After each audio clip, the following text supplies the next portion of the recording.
ముందు తరాల్లో ఎలా ఉండేదంటే 15, 16 ఇయర్స్‌కి మెచ్యూర్ అయ్యేవాళ్ళు. నెమ్మదిగా అది 14 ఇయర్స్, 13 ఇయర్స్, 12 ఇయర్స్, 11 ఇయర్స్, 10 ఇయర్స్‌కి వచ్చింది. ఇప్పుడు 9, 8 ఇయర్స్‌కి కూడా చూస్తున్నాము.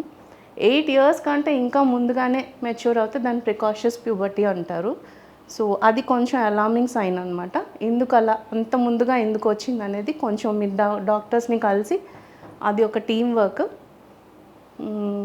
ఎవాల్యుయేట్ చేయాల్సిన అవసరం ఉంటుంది. సో, ఇప్పుడు ఈ ఏజ్ ప్యాటర్న్ అనేది 10 ఇయర్స్, 9 ఇయర్స్, 8 ఇయర్స్ వరకు వచ్చేసింది. ఎర్లీగా మెచ్యూర్ అవ్వడం. ఎందుకు అంటే వేరియస్ రీజన్స్ వచ్చేసి ఫస్ట్ వచ్చేసి ఫుడ్. జంక్ ఫుడ్‌కి అలవాటు పడడం, ప్రాసెస్డ్ ఫుడ్, అడల్టరేటెడ్ ఫుడ్ ఇవి. నెక్స్ట్ వచ్చేసి సెడెంటరీ.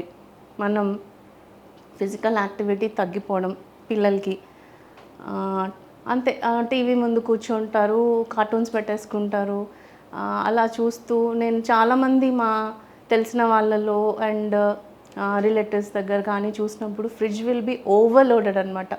ఫ్రిడ్జ్ ఒక సూపర్ మార్కెట్ లాగా కనిపిస్తది నాకు. అండ్ చిల్డ్రన్ అలా కూర్చుంటారు. అవర్స్ టుగెదర్ టీవీ చూడడము, ఎళ్లి జంక్ ఫుడ్ తెచ్చేసుకోవడము, ప్రాసెస్డ్ ఫుడ్ తెచ్చేసుకోవడం, ప్యాకేజ్డ్ ఫుడ్ తీసుకోవడం, తినేయడం. సో, ఒక కంట్రోల్ లేదు. ఒక ప్యాటర్న్ ఆఫ్ ఈటింగ్ హ్యాబిట్స్ అనేవి ఏమీ లేవు.